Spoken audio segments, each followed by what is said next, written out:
A Bíblia diz em 2 Reis, capítulo 4, de 1 a 44. Certa mulher, viúva de um dos discípulos dos profetas, clamou a Eliseu, dizendo: O meu marido, seu servo, está morto. E o Senhor sabe que esse seu servo temia o Senhor Deus. Mas veio o credor para levar os meus 2 filhos como escravos. No estudo de Provérbios e também em Eclesiastes, nós vimos que os filhos se tornavam escravos para pagar as dívidas dos pais. Nesse caso, o pai morreu e o credor queria os filhos como escravos. A viúva pediu a intervenção do homem de Deus, de Eliseu, pediu ajuda, pediu socorro, porque ele era um homem temente a Deus. 2. Eliseu perguntou à mulher: O que posso fazer por você? Diga-me o que é que você tem em casa. Ela respondeu: Esta sua serva não tem nada em casa, a não ser um jarro de azeite. Aqui nós podemos interpretar: eu não tenho nada em casa, mas eu tenho azeite. O azeite simboliza o Espírito Santo, a presença de Deus. Mas nesse caso, ela estava querendo dizer que não tinha nada de valor. Mas quando nós temos a presença de Deus, todo o resto muda. 3. Então Eliseu disse: Vá, peça emprestadas vasilhas a todos os seus vizinhos. Vasilhas vazias, muitas vasilhas. Depois entre em casa. Feche a porta atrás de você e dos seus filhos e derrame o azeite em todas aquelas vasilhas. Ponha à parte as que forem ficando cheias. A mulher foi embora dali e fechou a porta atrás de si e dos seus filhos. Estes lhe passavam as vasilhas e ela as enchia. Quando todas estavam cheias, ela disse a um dos filhos: Traga-me mais uma vasilha. Mas ele respondeu: Não há mais vasilha nenhuma. E o azeite parou. Então ela foi e contou ao homem de Deus. E ele disse: Vá, venda o azeite e pague a sua dívida. E você e os seus filhos vivam do que sobrar. Aqui nós temos uma aprendizagem muito profunda. Em primeiro lugar, temos que entender que Eliseu era um homem de Deus e era usado em sinais, prodígios e maravilhas. Ele fazia milagres pelo poder de Deus. E foi exatamente o que ele fez aqui. Ele aumentou o azeite da vasilha, salvou a viúva e libertou os 2 filhos dela de serem escravos. Mas vamos falar também de questões naturais. Mesmo tu sendo de Deus, temente a Deus, como era o marido desta mulher, desta viúva, tu tá sujeito às leis naturais. Tu tá no mundo. E o mundo exige de nós dinheiro. Exige de nós que venhamos a pagar as nossas dívidas, pagar as nossas contas. Não é porque tu é um homem de Deus que tu não vai planejar teu futuro, tua aposentadoria, que tu não vai deixar nada para teus filhos. Não é porque tu teme a Deus que tu vai viver uma vida louca, sem planejamento, sem critério. Esse assunto é um assunto muito sério, porque existem pessoas que acham que Deus vai fazer o que tu tem que fazer. Não, Deus não vai fazer o que é para tu fazer, para te fazer. Ele não vai fazer. Ele te deu mãos e pés. Tu tem condições de trabalhar e adquirir o teu sustento. E se tu tem esposa, tu vai sustentar a tua esposa. Tu tem filhos, sustenta teus filhos, sustenta tua casa. Tu é um homem de Deus, tu teme a Deus, então planeja. Dá um passo de acordo com a vontade de Deus. Vimos, não seja fiador, não te coloque em dívida, não pede emprestado e depois tu não pode pagar. A gente estudou que a bênção era emprestar para todos e a maldição era ter que pedir emprestado. Nós vimos que Deus se agrada que a gente trabalhe. Ele se agrada que a gente guarde e se agrada que a gente desfrute, gaste, usufrua do bem do nosso trabalho. Se tu não assistiu o estudo sobre Provérbios, o estudo sobre Eclesiastes, eu te convido a acessar essas playlists, porque ali a gente está ouvindo a sabedoria de um homem que era rico, riquíssimo, poderoso, e mesmo assim ele não negligenciou esse princípio básico. Tu tem que ganhar primeiro, para depois guardar e para depois gastar. Nós não sabemos o que aconteceu aqui. Nós não sabemos se teve uma doença, se teve um imprevisto, se teve uma desonestidade, se alguém fez mal para esse homem, ou se simplesmente ele não planejava a vida financeira. O que nós sabemos, que a palavra nos mostra, é a consequência dos atos deste homem. A mulher ficou viúva e os filhos estavam sendo ameaçados de se tornarem escravos. A herança dele estava sendo comprometida. E o homem de Deus, Eliseu, dá toda uma instrução para ela, passo a passo de como ela deveria agir, o que ela deveria fazer. E sim, se tu tem o Espírito Santo, se tu tem azeite na botija, se tu tem azeite na vasilha, tu vai dar a volta por cima.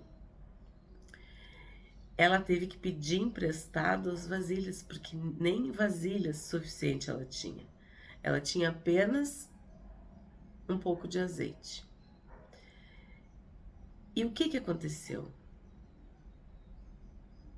Eliseu, usado por Deus, multiplicou o azeite da viúva. E ela teve uma vitória. Vendeu, pagou as dívidas, isso é muito importante. Nós não devemos dever nada a ninguém, não devemos dever nada a ninguém, a não ser o amor. E sim, tem que sustentar seus filhos. E Deus proveu isso para esta viúva. Mas o que ela fez? Ela foi buscar ajuda do homem de Deus. 8. Certo dia, Eliseu passou por Sunem, onde morava uma mulher rica. Então, olha só como as coisas são. Na parte anterior, a mulher era pobre. Agora, temos uma mulher rica, que insistiu para que ele ficasse para uma refeição. Assim, todas as vezes que passava por lá, entrava para fazer uma refeição. Então, ela era uma mulher rica, mas ela não tinha o coração na riqueza, porque ela servia o homem de Deus, o profeta de Deus. Ela era generosa. Ela disse ao seu marido: vejo que este que passa sempre por aqui é um santo homem de Deus. Vamos fazer um quarto pequeno no terraço da casa e colocar nele uma cama, uma mesa, uma cadeira e uma lamparina. Assim, quando ele vier à nossa casa, poderá ficar ali. Então, não satisfeita em convidar o homem de Deus para uma refeição, ser gentil e hospitaleira, ela constrói, com autorização do marido, um cômodo para receber o homem de Deus na sua casa. 11. Um dia, vindo o profeta para ali, retirou-se para o quarto e se deitou. Então disse ao seu servo Geazi: vá chamar esta sunamita. Ele a chamou e ela se pôs diante do profeta. Então aqui nós vamos ver quem é Geazi. Geazi é um personagem bem, como eu posso dizer, intrigante, tá? Ele é o servo de Eliseu, ele é o moço de Eliseu, discípulo de Eliseu. Geazi significa vale da visão.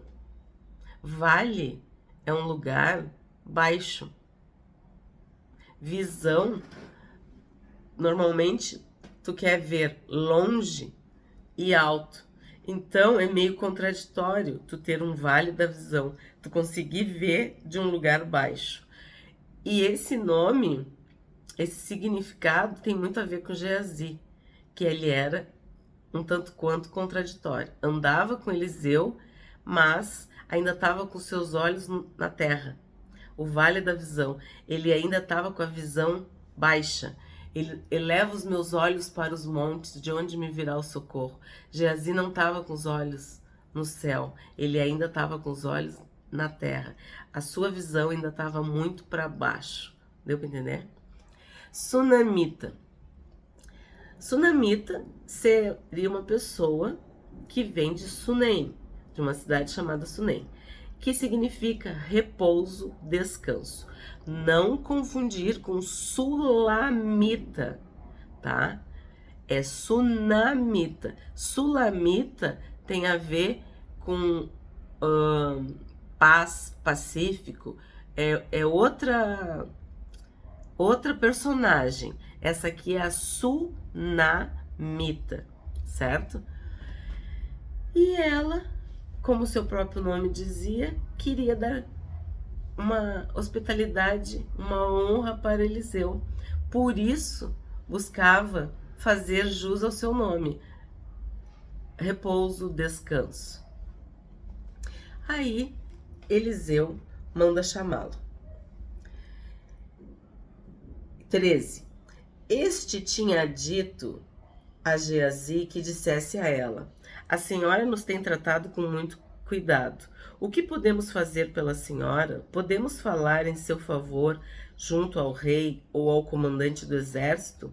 Ela havia respondido: eu estou bem, vivendo no meio do meu povo. Então o profeta perguntou a Geazi: o que se pode fazer por ela? Geazi respondeu: ora, ela não tem filhos e o marido dela é velho. Eu entendo que Eliseu era tão espiritual, tão maravilhoso, tão usado no sobrenatural, que ele precisava de alguém como Geazi, alguém com os pés na terra, porque Eliseu já estava quase criando asa de tão espiritual. E Geazi fazia o quê? Trazia ele para a terra. E olha só, Eliseu não sabia o que fazer pela mulher. Porque ele que está perguntando: o que eu posso fazer pela sunamita? Aí Geazi disse: ela não tem filhos e o marido dela é velho. Olha se isso não é bem um relato de alguém que está com os olhos na terra, na vida natural, né? Mas Deus usa tudo e todos. Eliseu disse: vá chamá-la. Ele a chamou e ela se pôs à porta. Então o profeta disse à mulher: por esse tempo, daqui 1 ano, você terá um filho nos braços. Ela disse: não, meu senhor, homem de Deus, não minta para sua serva. A mulher engravidou e no ano seguinte, no tempo determinado, deu à luz um filho, como Eliseu tinha dito. O menino cresceu e certo dia foi encontrar-se com seu pai, que estava no campo com os ceifeiros. De repente, disse a seu pai: ai, minha cabeça, minha cabeça! Então o pai disse a um dos seus servos: leve-o para a mãe. Ele o tomou e o levou para a mãe. O menino ficou sentado no colo dela até o meio-dia e então morreu. Ela subiu e o deitou sobre a cama do homem de Deus, fechou a porta e saiu. Chamou o marido e lhe disse: mande-me um dos servos e uma das jumentas. Preciso ir depressa falar com o homem de Deus e voltar. O marido perguntou: por que você quer falar com ele hoje? Não é dia de festa da lua nova nem sábado? Ela respondeu: não faz mal. Tu consegue entender como que uma mãe tem o seu filho morto e não conta nem pro marido? Tipo, esconde, omite e vai procurar a ajuda de Deus.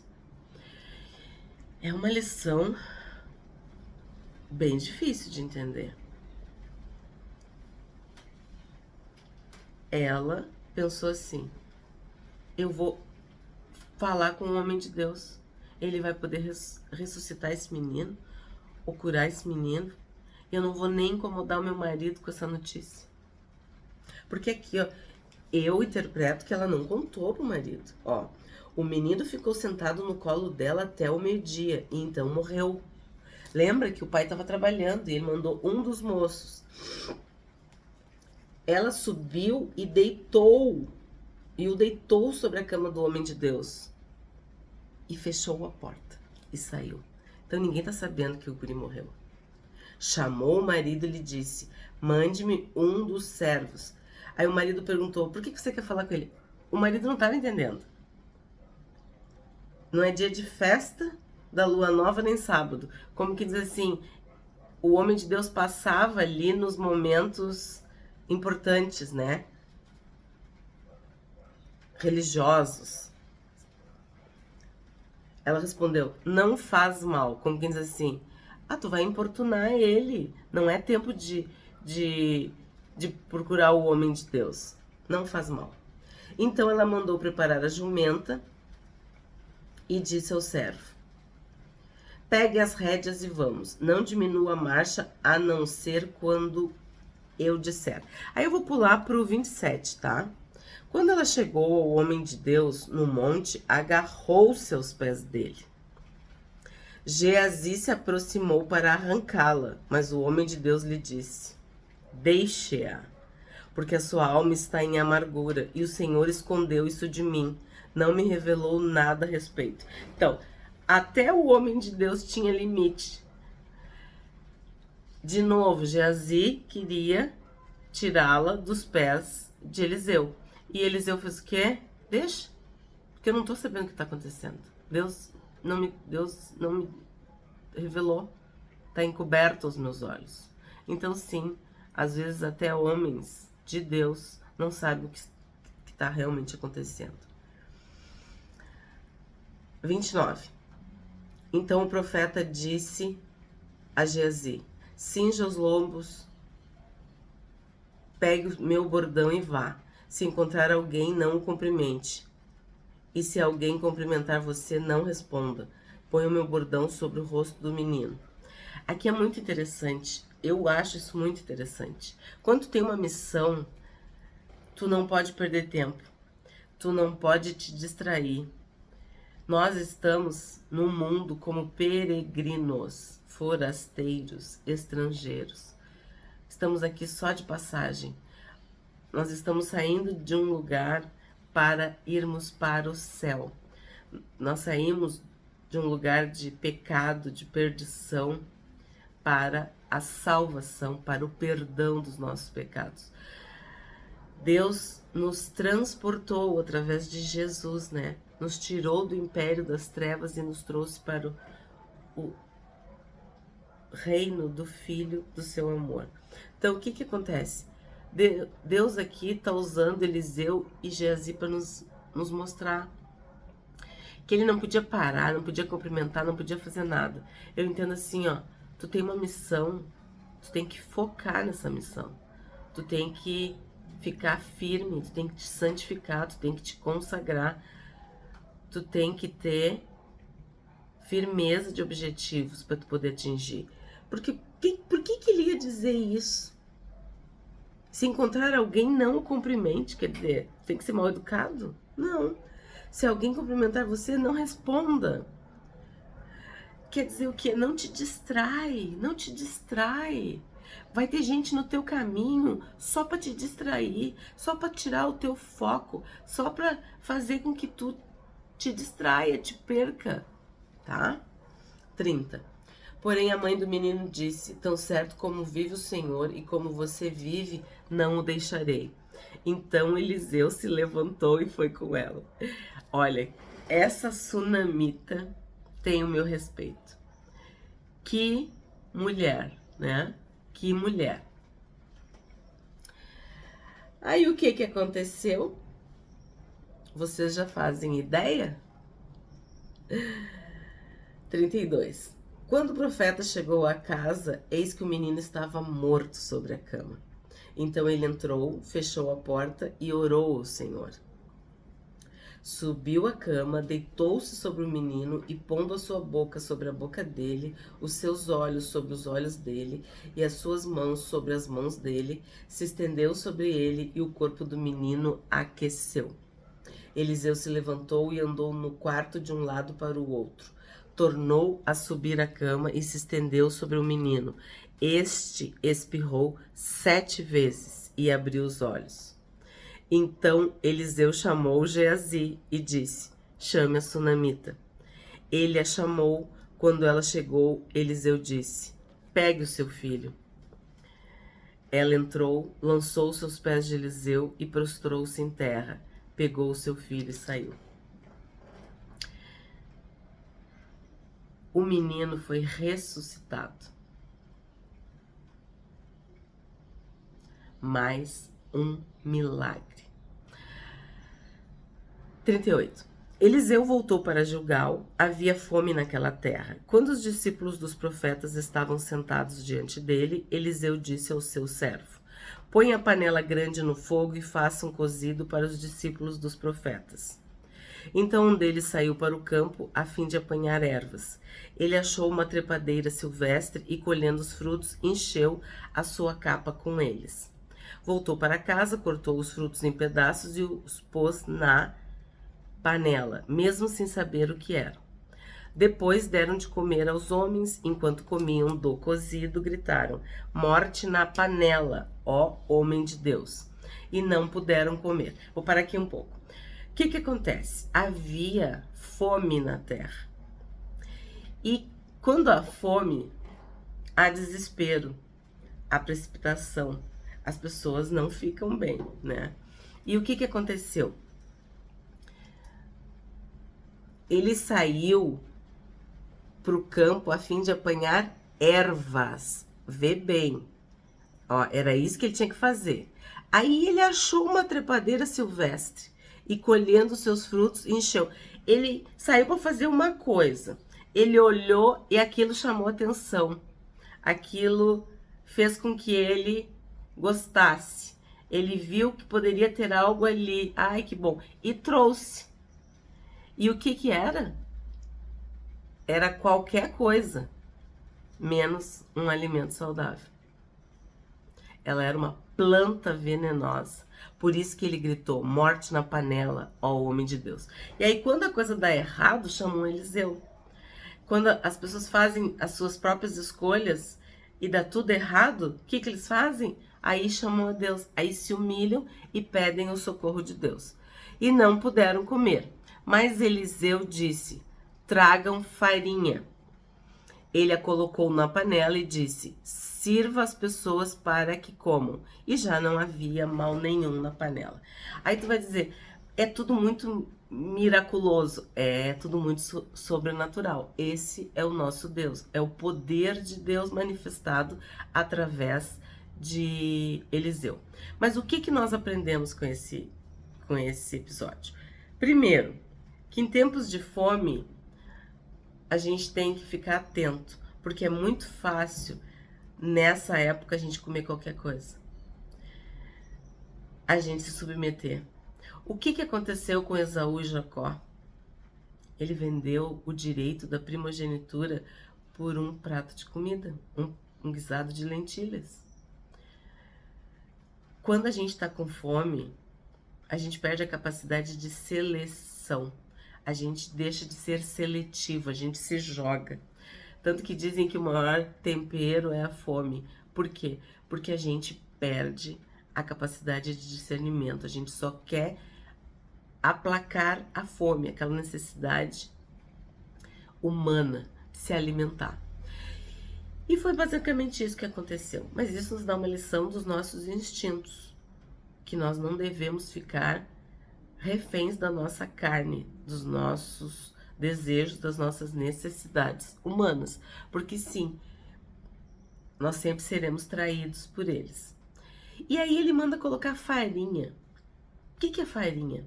A farinha é o ingrediente principal do pão. E o que é o pão? O pão vivo que desceu do céu, o maná. O que é o pão? É o Senhor Jesus. Então, toda vez que tu tiver fome, que tu tiver desespero, preocupação, tiver carência em alguma área da tua vida, tu deve buscar o pão vivo, o maná. Quem de mim se alimenta, por mim viverá. Então, é isso que eu entendo, que quem vai nos livrar da morte, do veneno, do perigo, do engano, é a palavra de Deus. Porque farinha, pão, tudo isso simboliza a palavra de Deus. O pão vivo que desceu do céu. 42 a 44. Um homem veio de Baal, Salisa, e trouxe ao homem de Deus pães das primícias, 20 pães de cevada e espigas verdes numa sacola. Eliseu disse: dê às pessoas para que comam. Porém o seu servo lhe disse: como vou pôr isso diante de 100 homens? Eliseu tornou a dizer: dê às pessoas para que comam, porque assim diz o Senhor: comerão e ainda vai sobrar. Então o servo pôs a comida diante deles. Comeram e ainda sobrou, conforme a palavra do Senhor. Então, outra contradição oposta. A mulher viúva tinha 2 filhos. Era pobre, eles iam ser escravos. A outra mulher era rica, não tinha filhos, era generosa, era abnegada, abençoada. Agora a gente vê, tinha fome, foram buscar de um jeito errado, quase morreram.